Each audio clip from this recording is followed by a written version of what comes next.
Okay, hello, magandang gabi po sa inyong lahat. Sa lahat ng mga subscribers ng Munting Tinig Channel, magandang gabi po sa inyo. Mayroon lang akong gustong sabihin sa mga walang kwentang mga bobo at mga tanga na mga tagahanga ng pamilya Duterte. Okay? Nabastusan na kayo sa ginawa ni First Lady Lisa Araneta Marcos sa inyong napakawalang kwenta at walang delikadesang Vice President at Department of Education Secretary. Minsan lang po nagsalita ang ating First Lady, nasugatan na kayo ng mga alinyanga kayo na sa kampo ng mga Duterte. So ano ibig sabihin nito? Kabastusan ang comment ni First Lady Lisa, samantalang comment ng isang santo ang pangbalahura, pangbabastos, pang-aalipusta, pangmamaliit ng inyong iniidolong pambansang tatay na hukluban na si Rodrigo Roa Duterte, at syempre bastos din at nagtapang-tapangan na mayor ng Davao na si Baste Duterte, na kung saan ay pinagbabantaan pa ang ating mahal na Pangulo. Anong klaseng utak mayroon kayo mga DDS? Hindi ko talaga maintindihan kung paano kayo nagiging bobo, kung paano kayo nagiging tanga, at paano kayo nagiging walang kwenta mag-isip. Ang ekspresyon o sentimiento ni First Lady Lisa reasonable. Ikaw ba naman, siyempre asawa niya yan si PBBM, naturalmente nasasaktan po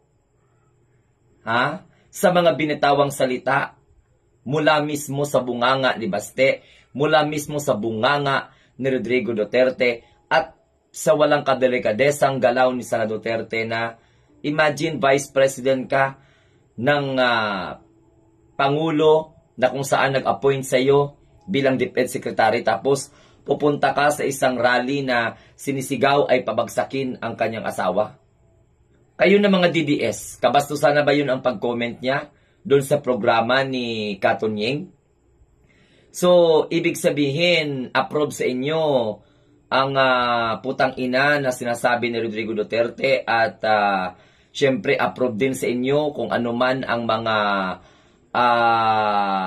patraidor na galaw ng BP laban po sa kanyang asawa, na kung saan ay pinangalandakan yung pag-asa ng bayan kasama ng bobo na si Robin Padilla. Dapat mga DDS mag-isip kayo, no? Hindi lang kayo ang may emotion, hindi lang kayo ang tao. Si First Lady Lisa, asawa niya ang hinahamak ninyo. Kagaguhan yung argumento ninyo na porket si First Lady Lisa ay hindi po elected, hindi na siya magpaparinig ng kanyang sentimento sa taong bayan. Si First Lady Lisa ay kahanga-hanga sapagkat nagawa niyang ihayag sa buong mundo ang sentimento niya sa walang delikadesa at walang kwentang BP ni PBBM. Okay? Appointee ni PBBM, tapos tinatraidor pa siya. Okay? So kayo na mga DDS, dapat isipin nyo, kung wala kayong mga utak, puso nyo paganahin nyo. Hindi naman kayo manikin, hindi naman kayo bato na hindi nakakaramdam. So ano ito, kapag kayo ang mangbabastos, okay lang. Kapag magsalita ang First Lady dahil sa hindi siya elected, wala siyang karapatan na magsalita ng bad shot laban po sa inyong iniidolong wala namang kwentang BP yan. Sinusuka na yan ng taong bayan. Pinagmamalaki ninyo na number 1 siya sa survey. Anong klaseng survey? Survey ng mga bayaran?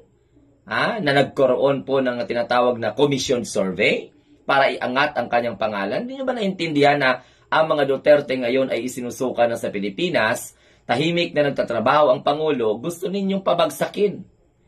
Alam nyo mga DDS, pwede ba? Hindi naman na kaduwagan yung pag-amin na kayo ay tanga at saka bobo. No? Hindi naman po kakulangan sa pagkatao nyo yang aminin ninyo na ang ibinabato nyo kay First Lady ngayon ay sign of immaturity. So ano ito? Kayo lang pala ang manglait.